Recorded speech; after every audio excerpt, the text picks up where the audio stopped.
Are we on? Right. Hello. Jason, how are we Good doing, man? morning. I'm Good doing morning. great. How are you? Oh, man, excellent. First of all, thank you very much for the opportunity and for waking up at the crack of dawn here. We even had a time Crack of change over dawn. here. Boy, oh No, boy. it's technically like 10 a.m. and on it. So you went to hours, so Okay. no, no. Okay. But All they right. and Beautiful. we've Beautiful. never met. It's Eric, right? Eric, yes, yeah, yes, sir. Eric, Yes, sir. Yes, what's sir. up, man? Thank Yeah, you for having me this on. Oh man, this is so exciting. And honestly, I have to say, my wife and I just watched Rampage last night. I've been, just digging through the catalog here and slowly kind of getting more and more familiar. And man, you're killing it, dude. You do Oh, such an thank awesome you. job. I absolutely Oh, appreciate the thank stuff you, you're doing, Eric. man. I have a lot of amazing people around me who make me look awesome and give me opportunity. And Totally. I don't think I'm the best that could play these roles. I just happen to be in the right place at the right time. And I'm grateful to have all the opportunities I've had. And I'm excited to see what's next. I appreciate that. And we're going to dig into all of this, but the humbleness that you have behind it, as well as I have to say the research. That's one of the things Mm, in my research of you and through different interviews and things too. That's one of the things that I have always, found different people who kind of go in something blindly and then you watch and you're like, oh wow, you did a great job for not really, knowing a whole lot about what the character was or the part. And then other people who, you've mentioned, with George and kind of doing all the research behind gorillas and the movements and the yeah. characteristics. It's awesome, man. I absolutely love it. I love the attention to detail there for sure. Thank you. Thank you. I mean, I feel like when I got opportunities like Deathnote and Rampage and Godzilla and Hellraiser and so many others. I don't even start. I shouldn't start naming because I'll forget some. But I Mhm. just I always dreamt of having any one of those opportunities, and so when I got each one, I wanted to make the most of it. And I was like, oh my gosh! So I just did everything I could. I never wanted someone to be like, they should have got that guy. That guy sucked. And so I wanted to just do the Right. best I could. Yeah, absolutely. I mean, so kind of digging back and kind of going back into, early on here, you have Yeah. a bigger family, you have different influences, brothers. You were the youngest, correct, in the family? Yes. Okay. Yes, I So was. I am.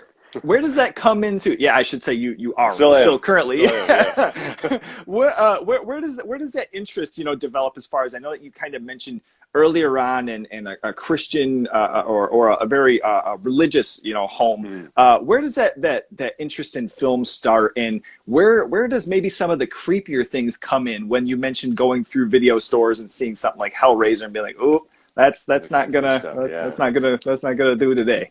Yeah. I mean, it began just. I was just always watching movies as far back as I can remember, watching VHS tapes, all the Star Wars movies, and all Spielberg movies, and Indiana Jones, and this and that and the other, and just and Disney movies, and so I just always had this dream of that. And as a family, we'd go see movies all the time at a couple different cinemas, at the Collierville Cinema or at Forest Mm. Hill Cinema, and but more often than not, it would be me and my dad and my brother, and we would go watch one movie. And kind of once you've had your ticket and you're in that side of the theater, you can kind of just go right into another theater afterwards. We're not really so. Right. We're like, oh well, like Gladiator started 30 minutes ago, so let's go finish that. And then we get out, and so we would just see movie after movie after movie, and it was just such a dream to be in any of them. My brother and I made short films, but I never thought I'd ever get to be like. I was like, well, those are people from another planet or something. I can't do that. Like, I don't know. Yeah.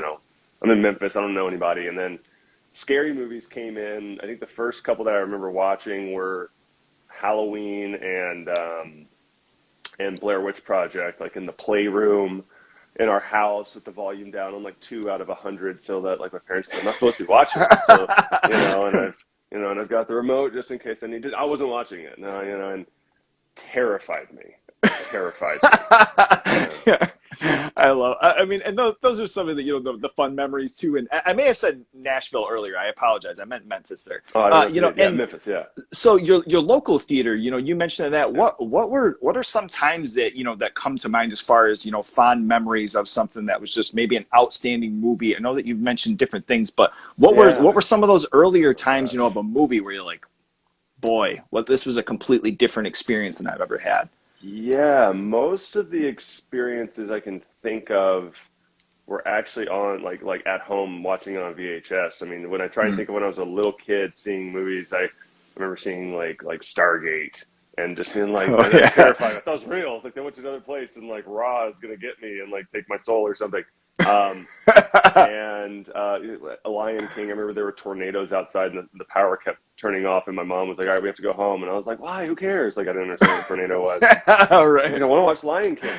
Yeah. Um, but it was a little when I was a little older, like in high school, and I remember the first time I saw Lord of the Rings: The Fellowship of the Ring, and I was just floored. And I told my mom, "You got to go see this." And she saw it, and afterwards, I was like, "Right?" And she's like, "It's so good. It's so good." And things like that, and then watching all the behind the scenes of Andy Serkis and What a Workshop and Lord of the Rings on DVD and the extended DVDs. But I think the earliest I remember just Star Wars was so impactful. Just watch, Mhm. just being, oh man, just I wanted to be like Luke Skywalker or something, or go to that world. And Gladiator was massive. I mean, my dad probably, I think that's the movie my dad's watched more than any other movie in history. I think he saw it like 12 times in theaters or something like that. And so Wow. we went Dang. most of the time. Or um, there's so many. And the really big impactful one that really just pushed it all over the edge was The Dark Knight. And I saw Oh that yeah. Wow. that pushed me to be like, all right, I have to try. I have to go after this. If I could just do one thing that makes me feel the way that that movie just made me feel. Yeah. Yeah. Yeah. So how does it come into and this is familiar with myself and my best friend growing up with making home videos. You Yeah. guys get a camera. Was this a Yep. Christmas present? Was it something that you guys saved up for? How did this come about? And Oh, what that's a were good these question. these first ideas that you were trying to take on? My brother Jordan got one when I guess he was probably like a freshman in high school.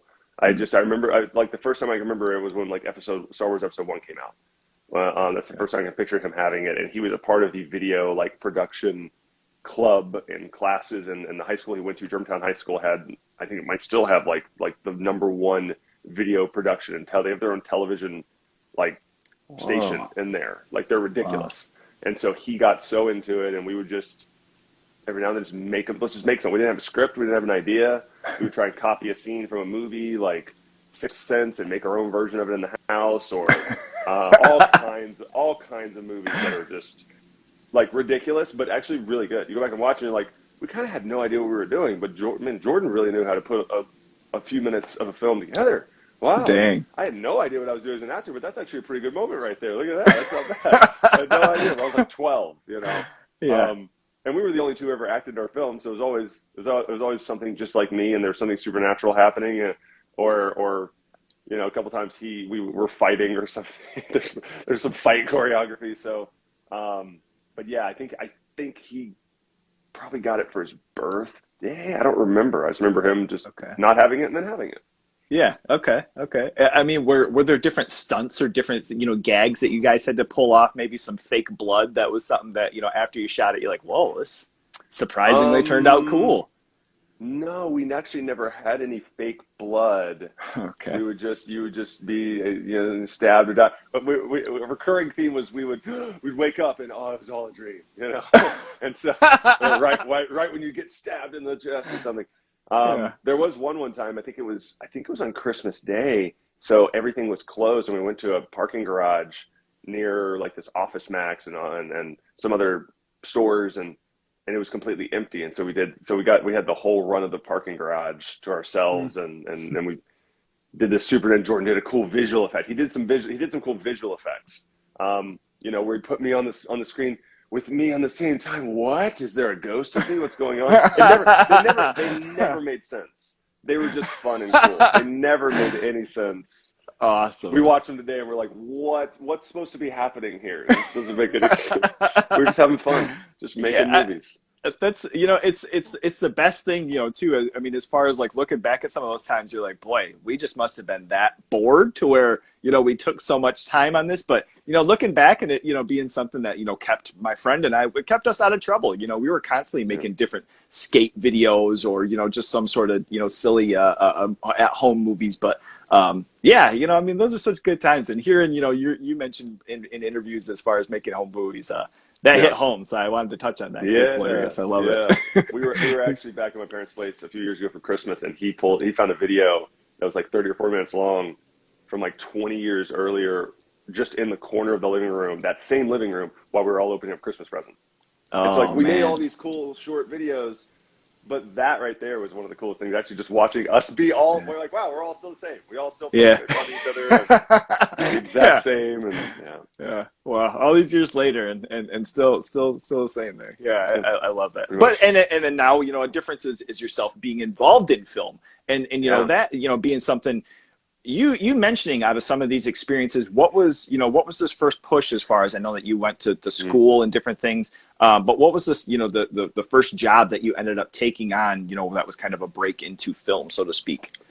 Well, I did background work in New York. I mean, the first time I was ever on a set was the show Royal Pains. I stood in for the wrestler, The Big Show, because Okay. they needed Okay. someone close to his height, and thought I was going to get fired, and Henry Winkler was there, and I was like, oh my gosh, and I was just so floored, like, wow, okay, I'm on a set, and then getting to be on Men in Black 3 and play aliens with 7-time Oscar-winning makeup artist Yeah. Rick Baker and his whole crew, several people who I'm still friends with, makeup artists. That was awesome, and then the first big opportunity, dozens of short Hmm. films later, was Deathnote.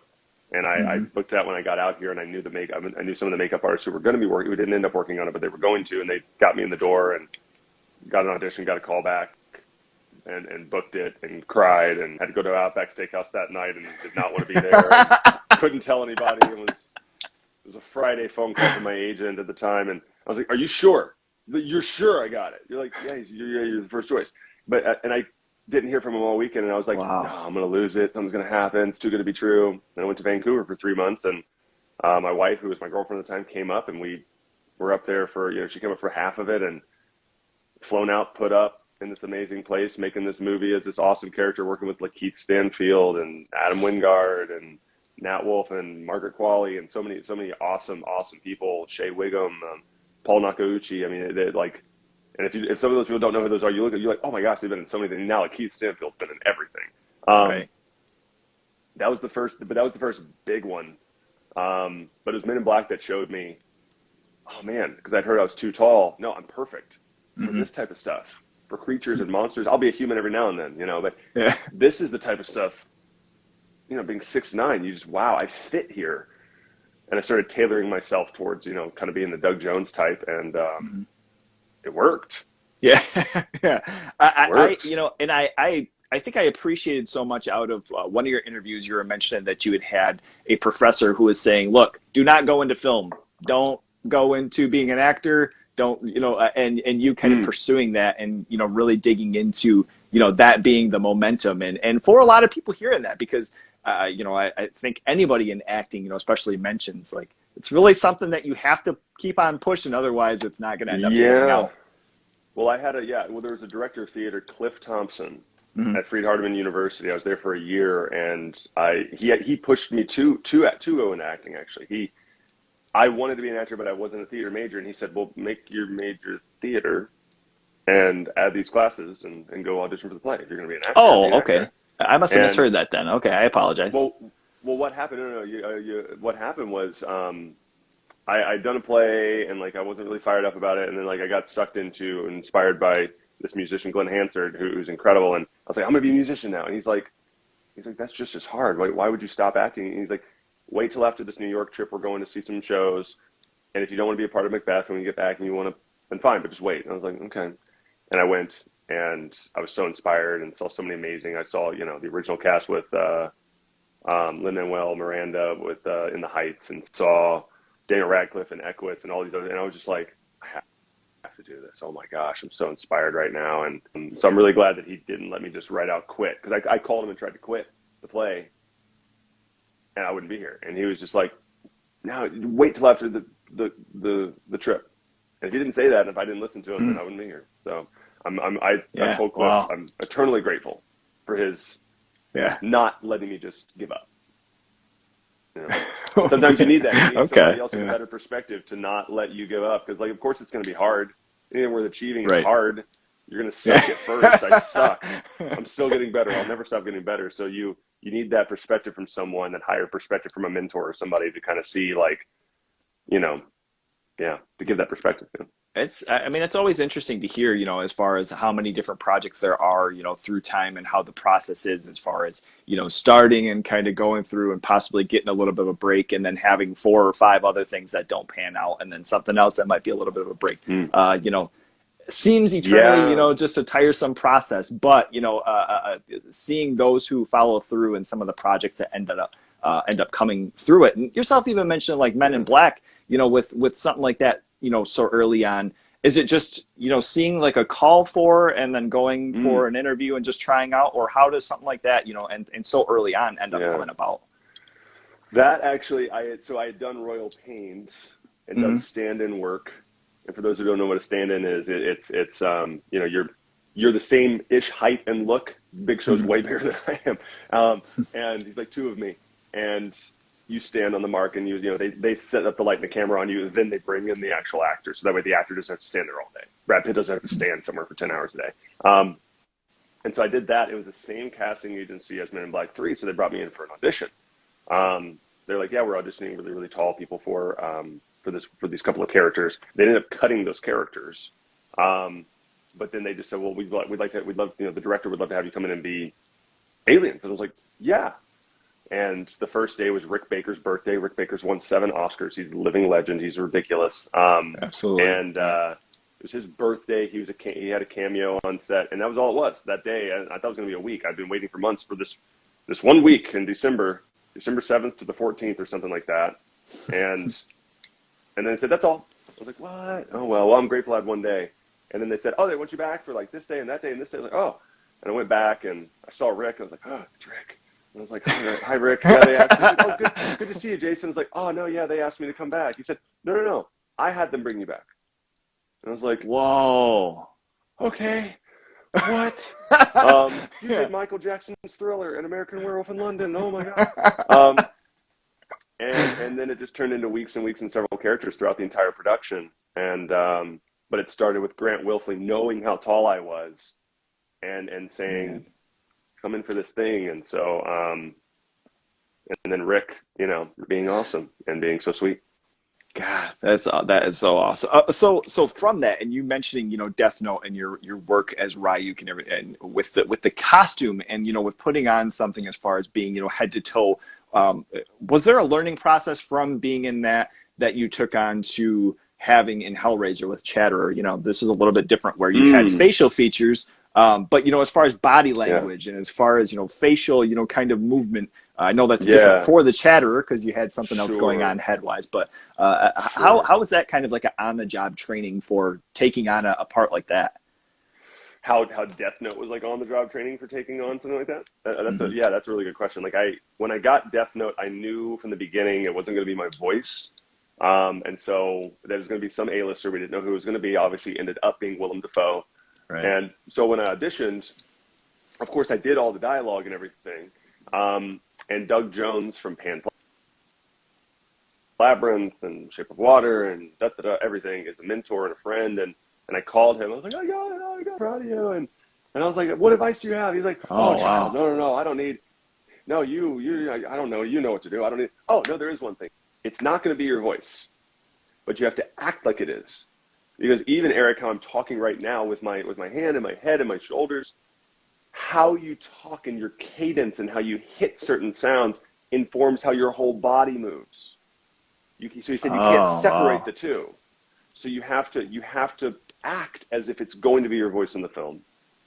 And then on set, you're the only thing that all the other actors have to act off of. So you have to act like it's going to be you. And then whoever they bring in to do the voiceover is going to have to match your cadence and your rhythm and how you did voice, because it's tied into your physicality, and if they don't match it, it's going to look weird. So you actually have more responsibility than you think. And I was like, oh, crap. I kind of thought, I'm not really the character. I get to just kind of stand there and be there. He's like, no. And so I had to come fully in prepared every single day and know, as if I was the only, and then found out Willem was doing it, and I was like, oh my gosh, that's just so awesome. And I learned so much. I think the biggest thing I learned on Deathnote that came out of it was you have to prepare, and then throw it all away, because you can get on set. I had this whole thing actually, you're just going to be sitting here on the bed, on the edge of the bed for the whole, and just that's where it's all going to play from for the whole scene. oh, because I was going to like pace and walk around. They're like, no, no, you're just sitting there. Like, oh, Hmm. okay. And you just have to, okay, so we're just playing it from here. Okay. And just take direction and just know that you're going to figure out the shot. Every shot, you're going to figure it out. The team's going to give suggestions. You're going to try a bunch of takes, and one's going to, because I had a lot of fear of like, what if I can't? No, you're going to figure out every shot. You're Huh. just going to figure it out. Wow. But with the team. And so then, but then with Hellraiser, I mean, wearing all of that stuff is something. I mean, I was pampered in Deathnote having this entirely cut out so I could see and breathe, and Right. that is a blessing.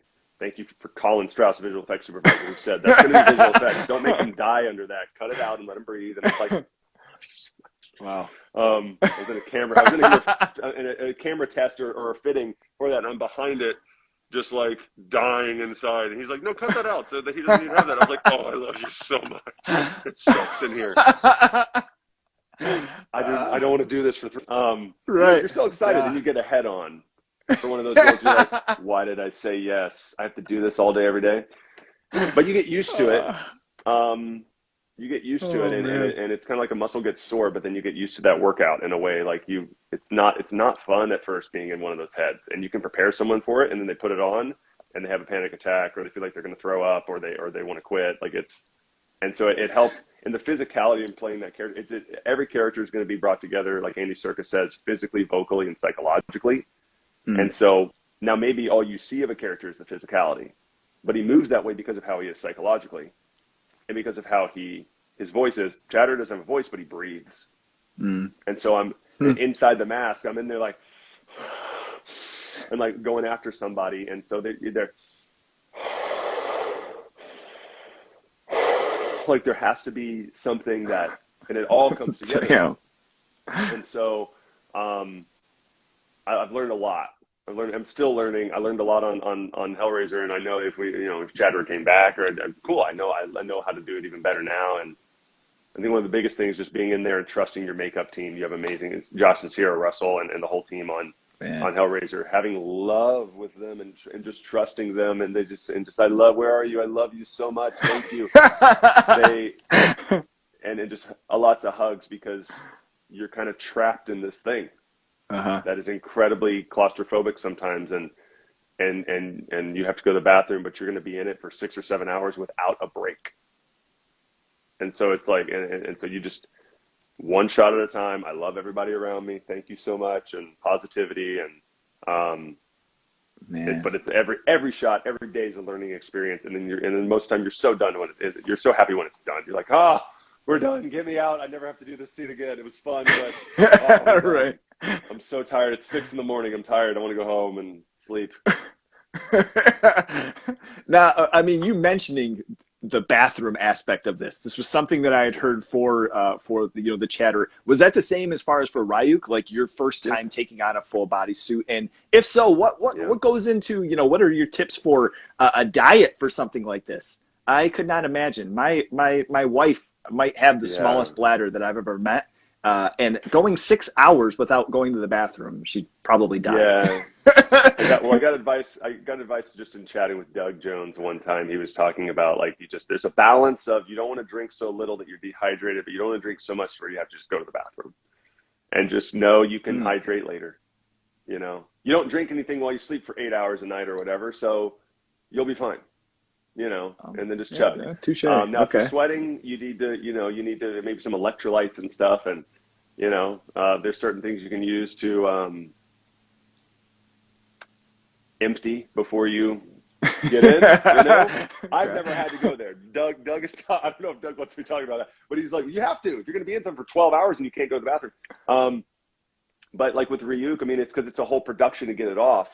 To get everything off, because he has belts and chains and the book and so it's not just like, oh yeah, just go to the bathroom and come back. A whole team of people have to take off 12 different props, and the wrist, and then the hands, and then take it off, and then and then it's stapled down, so you have to get down, you have to take the thing off, and okay, now go, and then come back. But you also like, well, we have to have time because we're going into another shot in 5 minutes. Like, no, it's a 30-minute thing for you to go 10-1, and come back. And so you just, there's kind of a point where you have to go to the bathroom where you're like, well, I've been holding this long. I'm all right. Like, Oh yeah, man. I feel I'm like, I need to go to the bathroom, and then before you're like, I need to go, but I'm okay. And so it's Yeesh. you just do it, and you just have a good attitude, and you just ask the first AD like, hey, when do you think we could? And he's like, I don't know, we got some more. I'm sorry, and it's like, it's fine, thank you, Oh man. fine. Just whenever I Oh can. man. I've needed to go for like 4 hours. Um, you just And do it. I'll tell you, I You mean, just do we it. just recently went to Disney with the whole family there and waiting in some of the lines. I have to tell you, that's a whole aspect of the art of acting and as well character Yeah. acting that I commend you for even more so. You're in there, and Brian Steele, who's been Predator and so many other things, if it's painful and uncomfortable, he Yeah. says, well, pain is temporary, but DVDs are forever.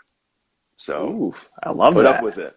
I Dates him love a little, that. but because who buys DVDs anymore? But put up with it. You're not gonna die. Like, put up with it. Yeah. Man, I love that. So, talking before we get into, some of the further things too, as far as Godzilla, I Mm. have been a fan since I've been a little kid. I have loved the old stuff. Oh my My gosh, kids have grown up with epic. figures, have grown up with the old movies, everything. Yeah.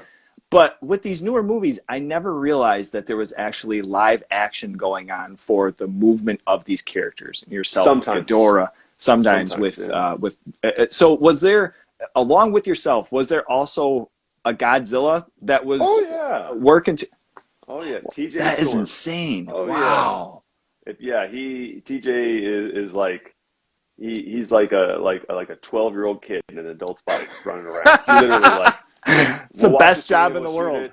He's like, oh my gosh, are you serious? Oh, okay, let's do it. And he'll like prance across the room and be like, okay, I'm ready. Like he's like literally that's him. I'm not exactly. He's like a big kid. And yeah, so we Wow. just myself and Richard Dorton and Alan Maxon just fought him for 3 days and just tackled each other Crazy. on the carpet and whatnot. Yeah, and just and That is just crazy. and just blasted each other with imaginary beams and be a Ah, 6-year-old and you're there. Yeah. that is excellent. Oh my God. I mean, it's so cool. So, with that, the first days that you get on set, is it, kind of going over just choreography and movement, or is it right off the bat, they're attaching different, markers? How does that process work? I'm, Yeah. I'm so fascinated with it. Well, first I knew director Michael Dougherty because I had auditioned for Krampus years earlier, and we Oh stayed. He gave man. me his cell phone number like right. He texted me right after the audition. I was like, "Who is this?" And he's like, "Yeah, watch this movie. Watch this." And I was like, "Oh my gosh, he texted me!" And this before I'd been in anything. I was like, "Oh my gosh, I Wow. want to be in this movie." And then they ended up shooting location New Zealand, and they're only going to cast the character out there. But we stayed in Okay. touch. Rampage trailer came out. He texted me, "Looks awesome. Hey, what are you doing next month? You want to do some Godzilla motion capture stuff?" I'm like, what does that mean? Got on the phone, offered me the part, and went in and like I literally went in my room and I told my wife and girlfriend at the time, I'm gonna be on the phone. 5 minutes later, I come out, I'm gonna be in a Godzilla movie. Awesome, that's cool. That happened. And then we got Wow. on. First, he was so cool. So it's like because they had shot the movie. This was February of 2018. They had shot the movie the previous summer and fall in Atlanta, right after we finished Rampage. It actually, the first scene where like it's like there's destruction and everything picking up from the previous Godzilla film. That's the same destruction we used at the end of Rampage. They Oh, no recycled kidding. that. That's the same stuff. Yeah. Same green screen. They literally filmed. They literally started filming as soon as we finished, and they just used that because it was Warner Brothers. So they're like, Oh, well, they could use it. wow. Fun little Easter egg. But Yeah, I but love he that. brought us in because they'd finished the film, edited together, and brought us in, and myself and Richard and Alan got to watch it at Legendary Pictures with like PlayStation 2 style visual effects in there and temporary music and everything. And so we got to watch the whole movie like a year before it came out. This was actually 2018. So a year before it came out in 2019. And we're watching it and we're like, yeah, high five, and we did it. And then Richard's head gets ripped off. Oh my gosh, you died. And he goes back, you come back to life. No way. Like we're just having so much fun. And there are a couple legendary like people behind us making sure we're not recording or anything. Um, and then Mike brought us up. Mike Doherty brought us up and was like, "So what notes do you guys have? How can we make it better?" And we're like, I was like, I wasn't paying attention for that crap. I was just watching it.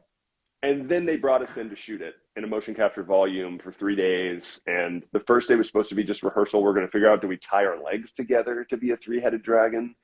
How do we do this? And we ended up, we put weights on our feet, because my feet were Ghidorah's feet. And my arms were the wings. And we just figured out just having our arms around each other. And they had like their hand on the small of my back, and they would feel when I would tense up and stuff. And it would inform how they would kind of follow the center head. And after a couple takes of just walking back, after like just walking around figuring this out, Mike was like, let's just start shooting today.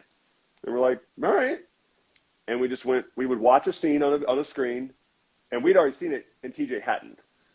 And so, seeing Godzilla take Ghidorah, or Ghidorah take Godzilla up into like space and then drop Godzilla down. He's like, what? Are you guys serious? I didn't do that? Oh my gosh.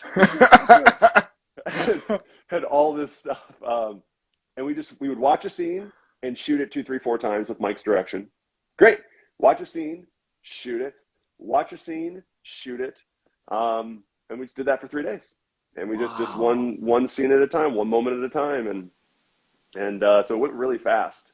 It was like 3 7-hour days. It was not, because 8 hours and over is overtime. And so they're very short days, but it was a lot of fun. And Alan and Richard and I are still we have a 3-way text that fans would probably freak out to see, because we poke each other and like brothers, and just mess with each other all the time. And so awesome. So it was a great experience. And we went to conventions all over the country together, and that was just so bonding, and so much I probably have some of the best relationships I have with Alan and Richard of anybody I've ever worked with, because it was such a tight experience. And even though it was only 3 days, and I worked 3 months on other films, right. We were so close, tight knit, and then traveling around the country to conventions and sitting next to each other all day for 10 hours and stuff, and meeting fans. So we really bonded. We've really become like brothers. So did TJ play Godzilla in all 3 of the movies, all 3 of the installments, or was it just on? So he played him in 2014. Okay. He played him in 2014. I think Andy Serkis is credited with something in that, and I think TJ wasn't credited in that, which is an issue that happens a lot with motion capture roles. I'm very pampered that I've had 2, Rampage and Godzilla, and I was credited. It's what you would think. Of course they're credited. Not all studios, it's awesome how they put us in there for Godzilla King of the Monsters. It's awesome how, but some some see you as, well, there's the actors, and then there's the motion capture guy.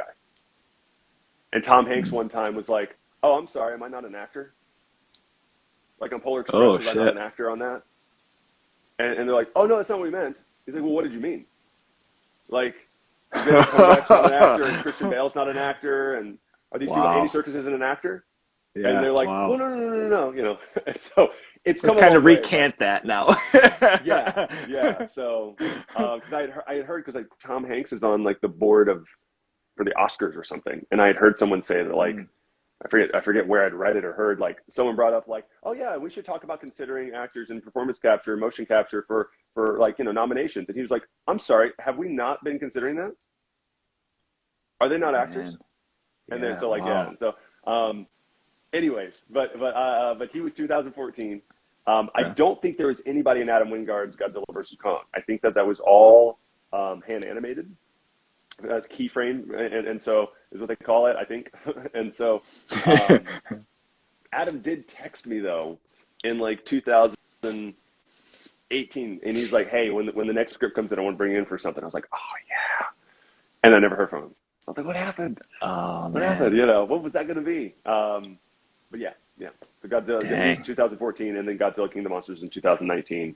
I think those are the 2 times he might have been in a video game or something, but I think those are the only 2 times. Yeah. Oh, that is incredible. And I love to, something that I'm so excited about, as far as within film, is there are so many different opportunities to talk to people and hear their angle or their experience. And, with you mentioning, that as far as, Tom Hanks kind of bringing that up and well, are they not actors? Are they not involved in this? Are they not busting their ass for 7-8 hours a day? I love that, and especially, sometimes if it's somebody like that who has to chime up, anybody just chiming up and saying something and mentioning because of all the, the hard work that goes into it too. And I had to say though, just from looking into this, I had never realized, and then watching some of your videos on the set and, taking on different parts with you and the other 2, excuse me, I can't remember their names now. Richard and Alan. Richard and Allen. Okay, Yeah, okay, yeah, and just the work that went into it, and the product that came out. yeah. Bravo, man! So awesome. No, thank you, I man. love Thank it. you. We were just throwing each other against the carpet and stuff, and just making roar sounds and everything. So it's and someone I even talked to someone recently who has a performance capture audition, and Mhm. she's probably not watching, but if she's watching, then crush it.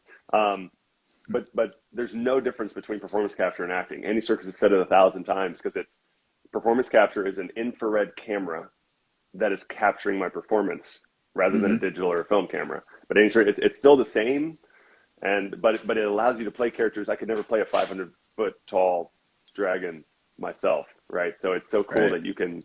Doesn't matter what race you are, what sex you are, how old you are. You can be anything with Absolutely performance insane. capture. And it's only getting better. But I love practical. There's nothing like you can Mhm. tell that's there. Even the best CGI, typically I'm like, wow, that looks so good. But Mhm. there's a difference when it's practical. It's like, that's freaking there, man. Holy crap, how Yeah. did they do that? But there's some things you just can't do practically, or they Yeah. haven't done yet. Yeah, no, I think too. I think something that makes me appreciate even more, out of myself being a horror fan and practical effects, is the aspect of looking into the Godzilla movies and them having somebody who's putting, that spirit and that body and mind into these characters, and it not just being, other than it sounds like the latest, but Yeah. I mean, you can kind of mess up some of these things, especially with CGI. I feel like there's certain titles that get Mm, kind of ruined if they sure. reboot them, Sure. and those movies were so incredible too. I have to love and appreciate those, and I hope they continue. That's all I can say. I do too. I hope they, when they can, I hope studios and production companies see the value in bringing in an actor to play that, because there's a difference between, when you're living out a moment. Like if I asked you right now, Eric, do what you did with your hand like 10 seconds ago. Mhm. You have no idea. You're just living in the moment. You're not thinking about it. There's a difference in living in the moment and thinking about frame by frame, what would be the best way to do this? That's not Mhm. actually life in the moment, right? And so like there's a time when that's the best option actually, but I can always tell in a movie, I bet this wasn't performance capture. His eyes don't look alive. His eyes look, like, Yeah, and there's a yeah. difference. There's a difference when there's life behind the eyes, and they capture that in performance capture. You watch Andy Serkis in Planet of the Apes or something like that, or Gollum, and you can see, like, dude, wow. How'd they do that? They captured. There's a difference. So I love whenever they use that, and I think that people are seeing value in it all over the place. They're using performance capture in everything nowadays, which is just awesome. Yeah, I love that. And I mean, so in, kind of continuing in on that and mentioning, Josh and Sierra, who I've actually been able to, have the opportunity to interview them, I talking love them. on their I love them. just plentiful work. I will say that, they are just all over the board. I look at Yeah. different things and I message them all the time, and I'm like, you guys did this too? What are They're you not amazing. working on? They're amazing. What They can you deserve to say work as on far anything. as the costume and the work, Mm. digging into, some of the effects, and especially the bit, where it's closed in on the chatter and there's the blood splattering. What can you tell us about some of the absolute nightmares that they brought on that set there?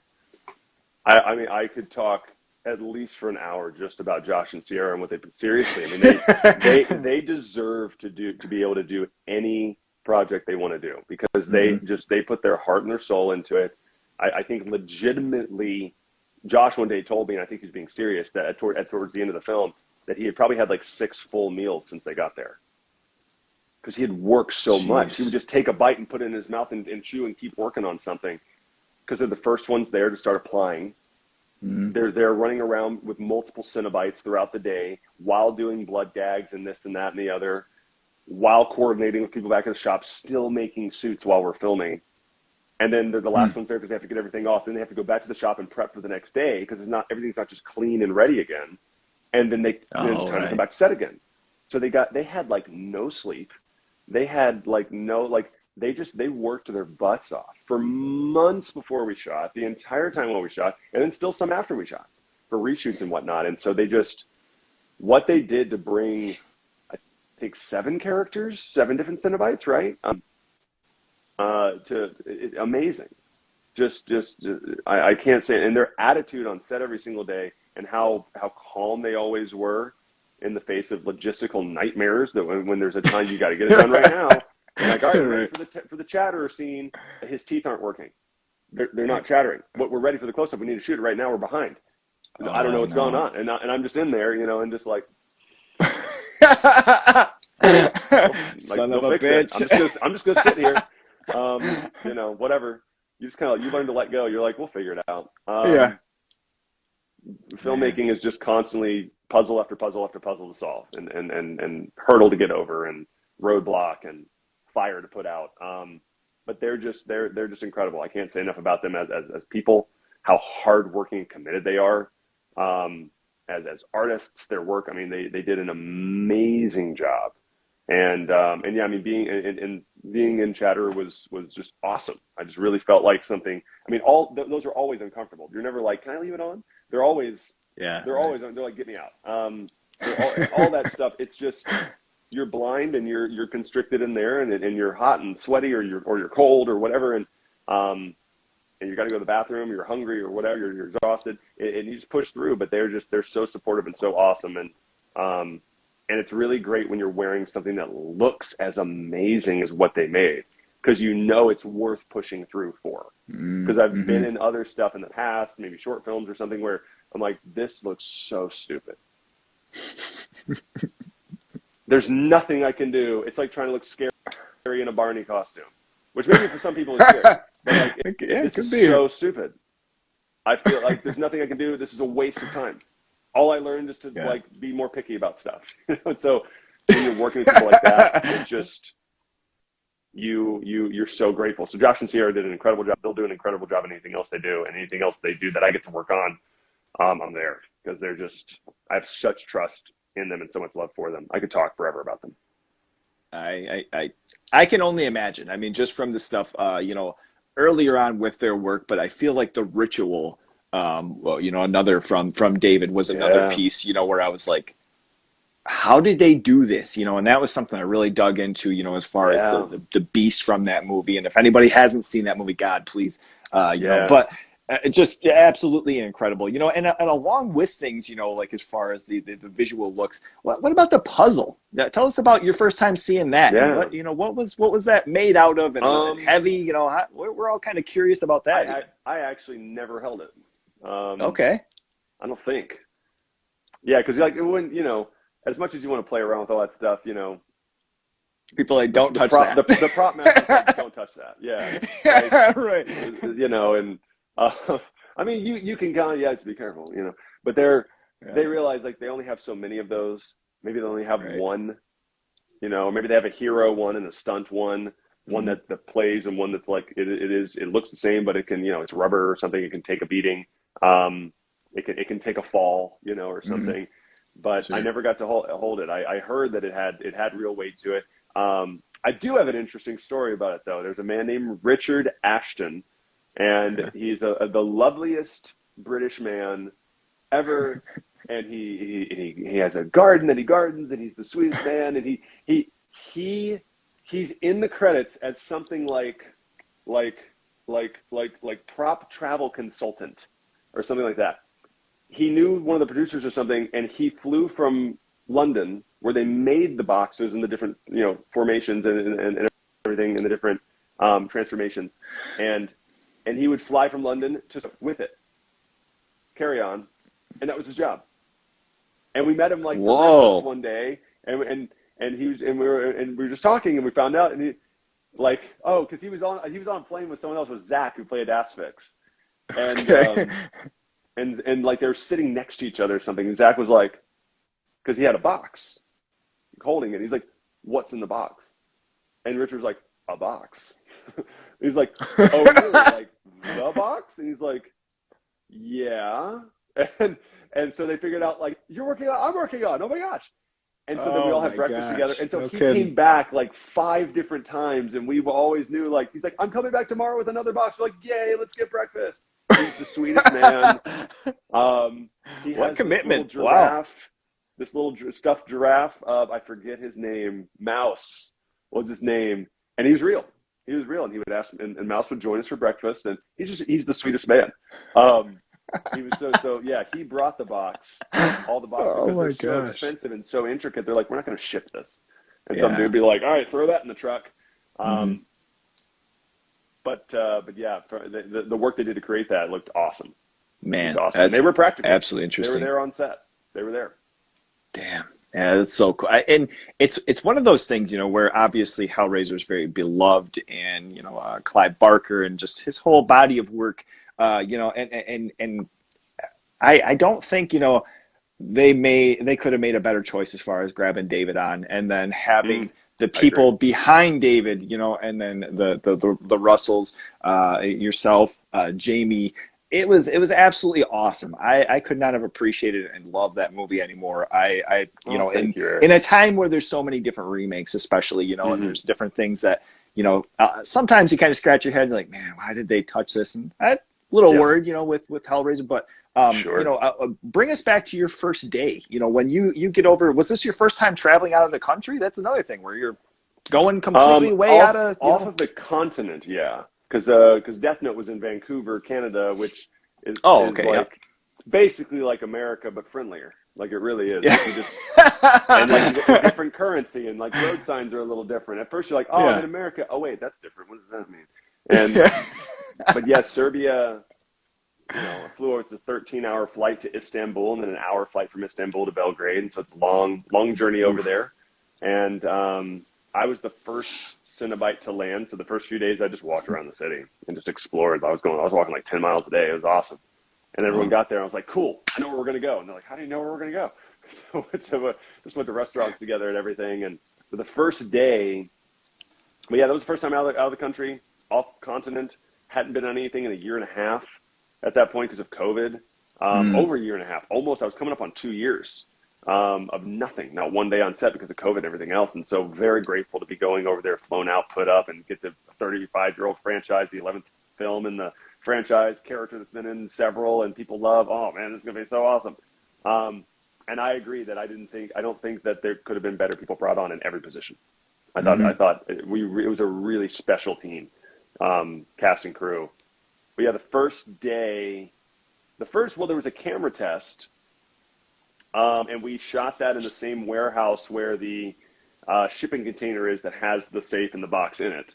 We shot in the next room, and it Oh wow. like Okay. monsooned. All of a sudden, we were like, "Is that rain on the roof? It sounds like an earthquake." Oh my gosh! And we were shooting, and I think I posted a video of it. I was shooting. Actually, I posted a video of the whole day of like driving there and everything. And David helped me, first camera test with Chatterer, and first time getting everything on, and very hot and warm, humid day with the rain outside, and he just guided me through the walk, and it's like, let's just find how he walks. Let's rehearse a couple things because there's a scene later at the gate, and how is he going to walk when he comes up out of the earth? And so he described it as, what if it was like a processional, and you're walking down the aisle, and you're not really like stepping, but what if you're just kind of gliding? And your torso almost stays very, still. It's very Oh. ritualistic for you. And what if you sit? What if you stand up straighter? Oh yeah, yeah. What if your shoulders go back? Oh, that's great. And your arms closer to the side. That looks great. It looks very regal. He's guiding me through it. I'm blind in there. I'm like, that looks good. Okay, I know what that feels like. I can do that again and again. Okay. Okay. And then we got on set, and it was the day. It was the first time a Cenobite had been on set, so that was cool. And it was in Trevor's apartment where he and Riley are intimate, and Okay. and then Chatter's just there.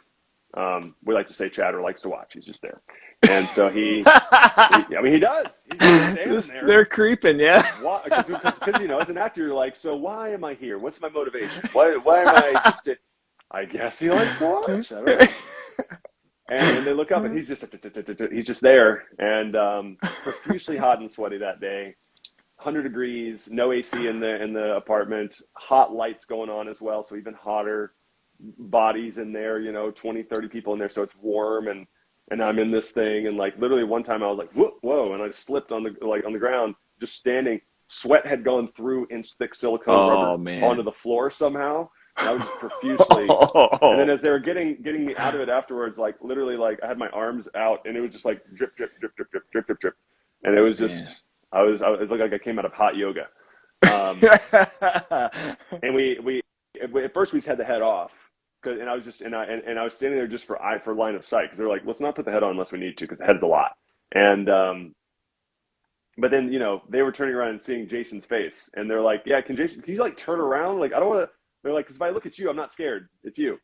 And so I turned around, it's just the back of my head. I'm just there breathing weird, and just for their line of sight for them to look at while the camera's on them. And then David was like, hey, do you want to try and put the head on and surprise them for a take? So when they look over, they see Chatter for the first time. I was like, yeah. What was that take? Like, just a couple minutes. Okay. And so I was like, yeah, okay, go get it on. And so I came on, and they're not looking. And when they turned around, all I hear from Trevor is just expletives. He's like, holy crap, man, from Drew. He's like, what the heck when he turned around? And they're like, when did you get that on? And so that was fun. And then when I got out of it, I was like, ooh, hot and sweaty. Okay. Wow, this was a warm day. And then my next day on set was like way cooler temperature wise. Temperature had dropped like 20 degrees. And then it was at night overnight. So it dropped like it was like in the 50s or something. So then it was like the opposite. Like, I need a blanket between takes. Thank you. Because you're just wearing silicone rubber with KY jelly all over you and blood. So, and the wind's blowing and you somehow feel all that through the silicone rubber. It gets cold. Man. You get cold. Now, I mean, you had mentioned too, some of the posts that you've had on your page, even here on Instagram. You kind of journeying through the different locations and spots, and you showed, even some caverns and just different spots where it's like, hey, we're not supposed to be. Did you end up checking out any of that stuff? Maybe even against your better judgment. Yeah. So there's a fortress there, Mm-hmm. and like you look at old drawings of it from 200, 300 years ago. I have. Actually, let me grab something. Bear with me. I can show you. So, the fortress is called Belgrade Fortress. Okay. And I got this, and this is what it supposedly looked like. I think in the 1700s. And so it looks like King's Landing or something. Whoa. And like the Wow. royal people lived up here, which the bones of that is still there. That's all gone. None of Okay. that's there. Wow. It's just green grass. There's a little bit of like, oh wow, there's like stone here. This used to be a wall, because it's the oldest, it's the most destroyed and rebuilt city in the world because so many wars have happened, so many battles have happened there. The Celtics and the Romans, and oh my gosh, it's crazy because two rivers converged right there. So it was just a point that people wanted. It was a point for trading. It was literally like King's Landing. It's crazy from Game of Thrones. And so, it was destroyed and rebuilt, I heard 44 times over the last 2,000 plus years. There's so many battles. Man. Wow. And so some of that stuff is that old. But what's crazy is that, and if you go look at TripAdvisor or something, it's the most, like, you're looking for restaurants, and like, number one is the Fortress. It's like, it's not a restaurant. It's the most visited place there by far. It's so freaking cool. But you can just, it's open 24 hours a day. It's free. And in America, the stairway would be roped off because you could go up there and fall and die.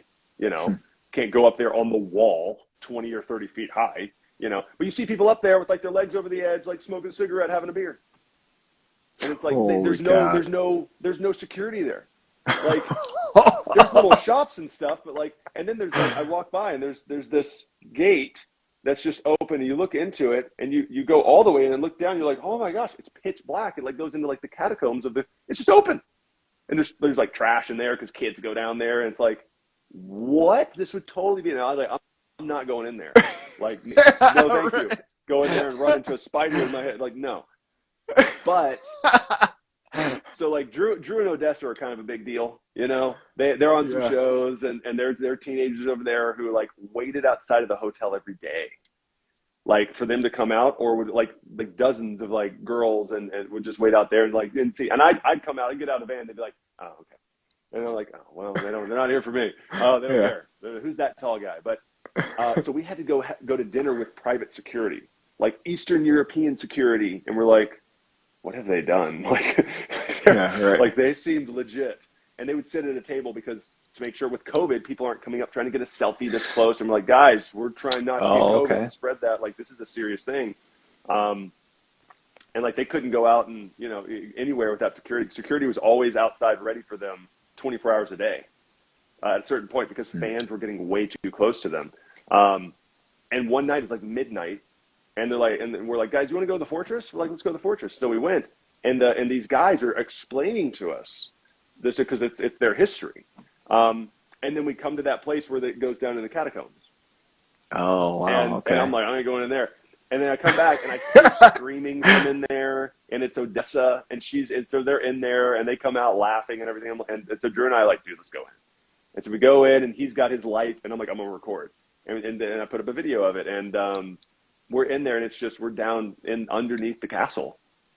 It's pitch black, and it's just like, this is like 1,000 years old, this section, or like 1,400 years old. It goes back like 600 AD. Like, what the heck? Like, people used to run through here during battle, like, quick, get the arrows up to, and because around windows even, you can see all these little chip marks as if someone like hit it with a hammer. It's like, no, that's where people, that's thousands of arrows that hit that over hundreds of years trying to hit the guy inside and shooting. Like, I'm standing at now. It's so cool. Wow. It's cool.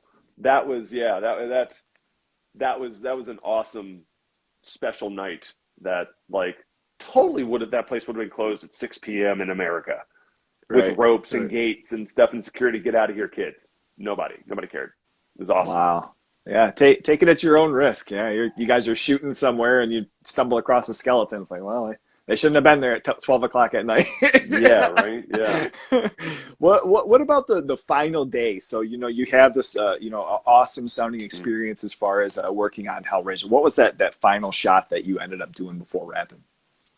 It is online, actually. It's one where I'm walking up some stairs with green screen behind. It was an unused shot. Yeah, It was going to be, it's part of the same shot when Chatter's at the gate and they're looking down into the other dimension, and he's walking up. Then we're going to have this other shot of him walking up, so you see even more of it, but they just didn't use it. And so that was the shot doing that. And again, when you're blind in there, walking up steps without a railing, that's terrifying. With little steps, and you have these big rubber monster feet that you slip around in and whatnot. But that was the last shot. And there's something that, I remember doing that, just like, you always come onto these being like, oh man, we got 10 weeks. We have forever. Then all of a sudden, dang, this is the last shot. And so I've learned to really try and soak up as much every day from the first day on, because the first, maybe in Deathnote or Rampage, you have this thing like, man, we're going to be here forever, and then it's over. Forever. Yeah. You never go back. That whole group of people never get back together again. You're done. You're lucky if you have a couple friends that you see out of there you keep in touch with. Sure. It's like you go to camp and then you leave forever. Right. So that shot, I remember walking up and then them saying cut and walking back down and just waiting to hear either one of two things. Let's go again, or check the gate. All right, let's moving on. We got it. And they say moving on, got it. I'm done. And let's go one more time. All right, let's go one more time. All right, one more time. Yeah. Because it's this bittersweet thing of like, yes, I want to not have to put this on anymore. Yeah.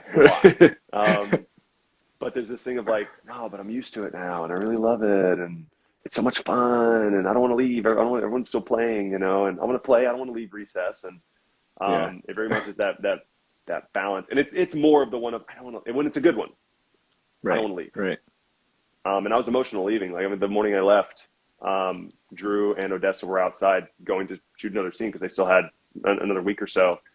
And I got a picture with them and just loved them so much. And I remember just sitting in the airport and I just got emotional and tears started coming down my face. I was like, oh man, this was so special.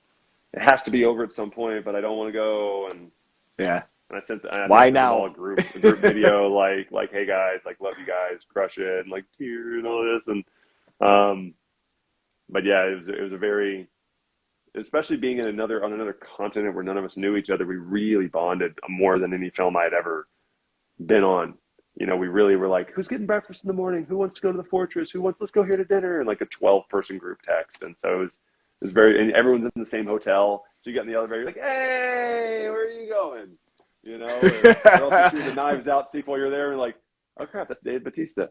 Dave, Oh wow, that's so shit! cool. Wow, He's that's huge. awesome. Wow, that's awesome. And someone's like, I was in the spa. I was in the spa earlier today in the hot tub, and Edward Norton came in. I was like, what? Dang it! When? Dang it! I want to be in the hot tub when Edward Norton walks in and Try to just meet that up the next morning there. yeah. Yeah. I was like, yeah, I'd show with him. Like, dang it. I'm just gonna go hang out and get It's raisiny awesome. in the hot tub and wait for Edward Norton. Oh my! So, as far as your first opportunity watching Hellraiser from leaving the shoot there, was this something that were you at a theater? Did you end up getting a Mhm. screening beforehand? Yeah, How does that work? it was the premiere slash screening at the Arrow Theater in Santa Monica for Oh Beyond man. Fest. It was August 4th, Tuesday, August Okay. 4th, and so most of the cast was there. Not everybody. Even a couple people came over from the UK because half the cast Hmm. is from the UK and half the cast is from America. Hmm. Um, but that was great to have to be with as many people there as possible and to watch it with a group of people who bought tickets for it and were like, yes, we're in the only screening with the cast and crew here, and had a big Q&A afterwards, and that was really special getting to see it in theaters with a group of people. I mean, there was applause at moments and screams and laughs and and oh my god, just looking at certain things, and that was very special to experience that. And me and my wife and my manager came as well, and brought a casting director friend of his, um, and just seeing, right in front of me is Selena who plays Gasp, and I'm like, yeah, that's you, yeah. And Odessa's right behind me, and I knew Odessa was behind me because when she was on screen, she started laughing, like at Oh herself, really? like, Okay. oh my Okay. god. And I was like, that's either someone who really is not enjoying the movie, or that's Odessa. And after the movie, I turned around, I was like, I knew it was you. Oh my gosh. Okay. That's So it was, awesome. everyone's just next to each other. It was very, very, very special. And some of us went out afterwards and just caught up for the first time and over. We all met in Serbia, Mm. and I'd seen nobody. And this was the first time in America outside, so it was weird seeing, like, I know all of us from Serbia. It's weird. We're here in America. That's right. You live here. This is weird. So, but it's very special to get to see that on screen. Then we watched it again when it came out on Friday on Hulu, and watch it again. And but yeah, I'm very, very happy with it. Very proud of it, and really hope we get to do sequels because we all want to do one. Oh We all man, want you to. ain't lying. And as a fan of DVD and Blu-ray myself, different things. I have to say that streaming has really grown on me, and for opportunities like this, where it's something that I don't necessarily have the physical copy of it, but I can toss it on Right. the TV and I can have it just playing over and over. There's been a couple of movies, Hellraiser, most recently the Texas Chainsaw Massacre sequel or whatever that came out this year. Yeah. Awesome. So Yeah. I've come around to streaming and having the opportunity where it's like, hey, I can toss this down, and as much as I love it, check out some of the stuff that's going on there, and Yeah. then I'm supposed to be maybe even doing chores, and I end up just sitting down and rewatching it again, Yeah. getting caught It's up a with it. cool thing You're of like, right, Rampage or something will be on TV sometimes, and like we don't have yeah, like cable, but um, right, it's cool. And so, oh, Rampage is on. Like, it's just on. It's not that way with streaming. So, like, the first weekend, actually, like, I think it was Saturday or Sunday, I was like, I'm just going to put it on Hulu on the TV as if it's on TV and just let it be in the background while we're doing other stuff. And yeah, every now and then I check and be like, oh, it kind of feels like it's on TV. Oh, yeah. Somewhere someone's watching it also right now. Oh, yeah, that's cool. totally. And so, it's That's so different, but awesome. it's streaming's very cool. It's changed the world coming out of COVID. Totally Yeah. evolved. Yeah, I agree. What was the Hellraiser? Was that premiere? Was that your first time as far as taking part in like a premiere screening with some of the other projects earlier? Or I don't know. I can't. I'm trying to think of as far No, as like yeah. around COVID. Was that? Deathnote, that was in New York. My wife and I got flown out and put up for that, and Oh, okay. that was actually where I met Willem Dafoe. Met him. Hi, Willem. I'm Jason. I play Ryuk. He's like, oh, I play Ryuk too, and Yeah. he's just such a sweet guy, and um, such a sweet guy. And then Rampage was a huge black carpet. I think it was the largest Warner Brothers had ever done. I think they said like actually how big it was, the space they set up, and getting pictures with Dwayne there in front of a big George statue, um, Dang. and seeing that with like I think it was like 3 or 4 thousand people because it was at LA Live. That's where it was. It was huge. Wow. Not actually the best for sound and stuff for a movie, But Yeah. it was just crazy to be there with that many people, and Godzilla King of the Monsters, and that's where since they shot the movie, and then we did the motion capture afterwards. That's where we met the entire cast: Vera Farmiga and Millie Bobby Brown and Ken Watanabe and everybody on that. That was really cool. And some other people there who weren't involved were there, like people we were fans of, and but yeah, I've gotten to go to. And then there was a film I did, Aftermath, and that was when I was in Serbia, so I didn't go to that. But yeah, I've gotten to go to all, but this was the first one coming out of COVID though. Yeah, this was the first one since Godzilla King of the Monsters, which was in 2019, which is crazy. So 3 years, because of that whole COVID thing. Right. Well, I mean, and it's been awesome, I mean, and like I say, for myself, kind of going and checking out different things, and then rewatching different things that I'd already seen, where I'm like, oh, okay, I have to kind of pay attention to different details now because I know who's playing this part, and go back and to recheck this out. But it's been awesome, man. Yeah. It's been really cool, digging into and watching. The parts that are growing, and the career that you have going, and I'm excited to see what's next. Do you have anything? I mean, obviously you're not going to be able to talk, but anything that you have filming right now? Nothing filming right now. Things that we're looking at. There's always targets on the dartboard or whatever, Sure. and that I'm looking at and trying to get on, and then just most of them don't fall through, or most of them fall through and they don't happen, and then one does, or two do, and you have to choose. Oh my gosh. There were several things we were looking at earlier this year that came very close, and all of them would have been in other countries and amazing, and it just doesn't work out. And you learn that. You just you got to have thick skin and not get your hopes up too much, because it's all out of your control. And some of them are difficult to swallow. Some of them you're like, no, dang it, really, dang it. But because of still, dang. That happens. It happens. Yeah. But Bryan Cranston talks about when one door closes, it allows for another one to open up.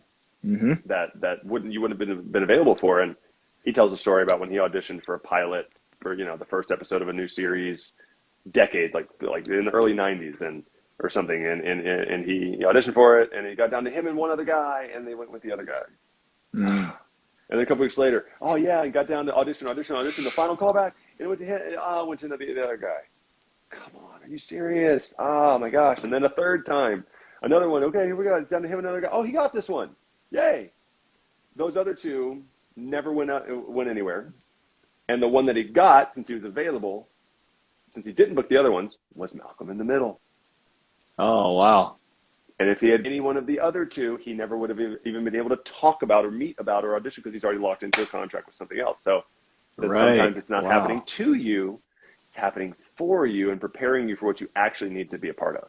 Man, so. I love that. And one thing that always rings still true, today, that my parents brought me up, and even going in churches, everything happens for a reason, and it's one thing that so many times, you're like, why am I going through this? Or why did this not pan out? Yeah. And especially for anybody, I guess, even looking into acting, or, just the trials and tribulations, you never know what's going to flop in. So, I mean, it's been awesome to see the things that have panned out, for sure. There were a couple things I really wanted after Deathnote that didn't happen, and I would have been booked up, and they didn't happen, and it allowed me to be available for Rampage. And if I would have booked them, I would have been somewhere else. And looking back at the projects now, I'm like, okay, I'm glad I wasn't a part of that. I'm glad that I was a part. Right. This was better. I'm really glad that I was like sad for a day about that project. And it's all your perspective too. It's not being frustrated, but it's being grateful, being like, oh wow, I wonder why this is happening. We'll see. I love that. That's awesome. Look, Jason, this has been absolutely so awesome. I'm really appreciative of the time, man. This has been incredible, and I'm sure I'll be getting a hold of you here down the line. Here, we'll be talking about more future projects that you have going on, and some of the incredible work you're doing. Thank you so much. Happen. Yeah. I'll get a text later today from my manager and be like, wait, what? It always comes to know. But thank you, Eric. Thank you so much, man, for reaching out, and this has been so much fun. Just chatting about everything, and if anybody's watching who's trying to do this, I'm nothing special. If you knew how much of an idiot and a nerd and a goofball, how many times I messed up, you just have to get around people who have the results. You just do what they did and you'll have what they have, and just never quit. Don't listen to people who don't have the results that you want. Don't have access to Michael Jordan, and someone who's never played basketball says, I don't think it's going to work. Like, I have an opinion. Don't listen to them. And just freaking fight for it every single day, because like Arnold Schwarzenegger says, like, you can party and horse around, but when you are somewhere, someone else is working. Yeah, totally. So if it comes down to you versus them, they're prepared and you aren't. Yeah. And I had to have 3 or 4 times come up where I wasn't prepared, and in one of different ways, fitness wise or whatever. And I was like, enough. And I got religious about working out and so many other things. And 2 years later, Deathnote audition came up and I was ready. And so and I was preparing. I was trying to be in the Predator movie at the time. I was like, I did that perfectly. Dang. Okay. So have things you aim for, but also realize that door might close and this one might open that you never even, I didn't know. What is Deathnote? They're making a movie based on the video game Rampage? Oh, wow. You never know. You never know. And you just have to have fun and enjoy the journey and aim for massive dreams and get around people who actually have those results. And you'll also see, like, they're just people. Yeah. And they just, they're all normal. Even Dwayne Johnson messes up a lot of takes. Yeah. He's just a dude. He comes to set tired with a headache, but he pushes through. And so if someone says you can't do it, I was told that. Love them and leave them alone, and just listen. Can do it. Yeah. I know Incredible. you can. So. Yeah, incredible. I love that. And great, advice for anybody who's taking it on, and even outside of acting. You're going out for a different job, or you're going up.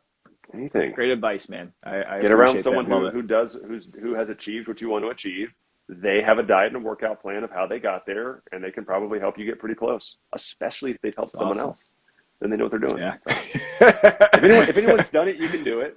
And like Arnold says, if no one's done it, great, you'll be the first. You'll be the first. Yeah.